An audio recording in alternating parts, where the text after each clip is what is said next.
Good morning 7th class. बेटे ये हमारी आज की वर्कशीट है, वर्कशीट नंबर 8। और हम आज 13 तारीख की वर्कशीट है। हम लोग भूगोल पढ़ रहे थे। भूगोल में हम पर्यावरण के बारे में पढ़ रहे थे। अब इसको हम आगे कंटिन्यू करते हैं। हमने पर्यावरण के बारे में ये पढ़ लिया था कि जो भी आप अपने आसपास चीज़ें देखते हैं वो सब पर्यावरण का हिस्सा है। जो भी चीज़ है जो आपकी आवश्यकता की पूर्ति करती है वो सब आपके पर्यावरण का हिस्सा है। प्रकृति ने हमें हवा, पानी, वनस्पति, मिट्टी आदि कई चीज़ें प्रदान की हैं जो हमारे जीवन के लिए आवश्यक हैं। प्रकृति से मिली इन चीज़ों का उपयोग मानव कच्चे माल के रूप में करता है या अपनी आवश्यकताओं के अनुसार उसमें परिवर्तन करता है। यह हमने पढ़ा है। वह तकनीकी ज्ञान विचारों का उपयोग करके प्राकृतिक पर्यावरणों को की चीज़ों पर करता है और इसे मानव निर्मित पर्यावरण में परिवर्तित करके उपयोग करता है। अपने जीवन को सुविधाजनक बनाने के लिए मानव जिस पर्यावरण की रचना करता है उसे मानव निर्मित पर्यावरण कहते हैं। जैसे समझ लीजिए पेड़ की लकड़ी है। अभी पेड़ जो है वो प्रकृति ने दिया है, ठीक है, प्रकृति का उपहार है। अब हमने अपना तकनीकी ज्ञान लिया, हमने अपना ज्ञान लिया और हमारी ज़रूरत है कि हमें उसकी चेयर बनानी है, तो हमने उसकी लकड़ी काटी और लकड़ी काट के जो प्राकृतिक पर्यावरण पेड़ था उसमें परिवर्तन किया, चेयर बनाई। तो जो कुर्सी है वो कुर्सी क्या है? वो मानव निर्मित पर्यावरण है ना। मानव निर्मित कुर्सी ने आपकी आवश्यकता पूरी करी, इसलिए वो पर्यावरण का हिस्सा है। क्योंकि आपने बनाई, मनुष्य ने बनाई, इसलिए वो मानव निर्मित है। बनी तो पेड़ से है, लेकिन पेड़ किसने दिया था? प्रकृति ने। और जो कुर्सी बनाई वो किसने बनाई? मनुष्य ने। ठीक है। अब इसके कुछ और उदाहरण हम देखते हैं। पेड़ों की लकड़ी से फर्नीचर बनाए जाते हैं। घर बनाने के लिए ईंट मिट्टी से बनाए जाते हैं। देखिए मिट्टी है, मिट्टी प्रकृति ने दी है, लेकिन जब आप उसको अपने घर में प्रयोग करते हैं घर बनाने के लिए वो मानव निर्मित घर है।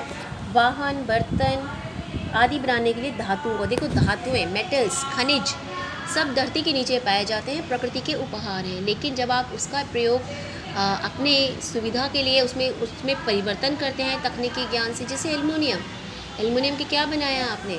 एल्युमिनियम मनुष्य ने नहीं बनाया, लेकिन एल्युमिनियम से जहाज जो है वो मनुष्य ने बनाया।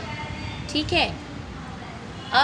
और भी जैसे धातुएं, लोहा मनुष्य ने नहीं बनाई, लेकिन लोहे की चीज़ें वो सब मनुष्य ने बनाई हैं।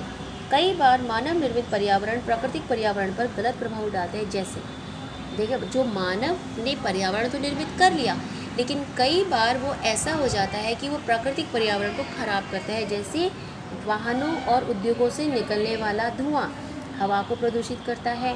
प्राकृतिक और मानवीय पर्यावरण के बीच सही संतुलन होना आवश्यक है।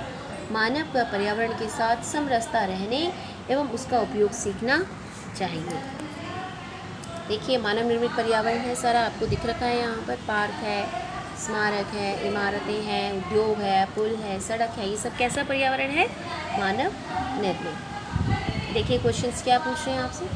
मनुष्य अपने पर्यावरण में परिवर्तन क्यों करता है? बताइए कि मनुष्य अपने पर्यावरण में परिवर्तन क्यों करता है? मनुष्य अपने पर्यावरण में परिवर्तन अपनी आवश्यकताओं की पूर्ति और अपनी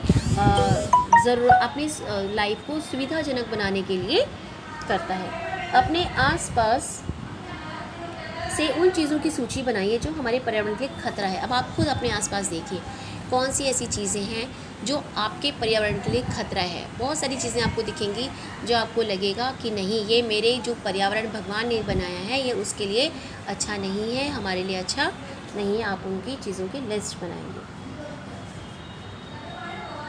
आगे देखिए, अपने आसपास से कुछ उदाहरण लेकर निम्नलिखित तालिका भरिए। जैसे एक है मानव निर्मित पर्यावरण, एक है प्राकृतिक पर्यावरण। आप अपने आसपास ही देख लीजिए, आपको क्या क्या लगता है प्रकृति ने दिया है और क्या क्या लगता है जो मनुष्य ने बनाया है। इनमें आप 5-5 चीज़ें लिख देंगे। ठीक है। तो ये आपके आज की वर्कशीट है, सभी बच्चे इसको ध्यान से करेंगे।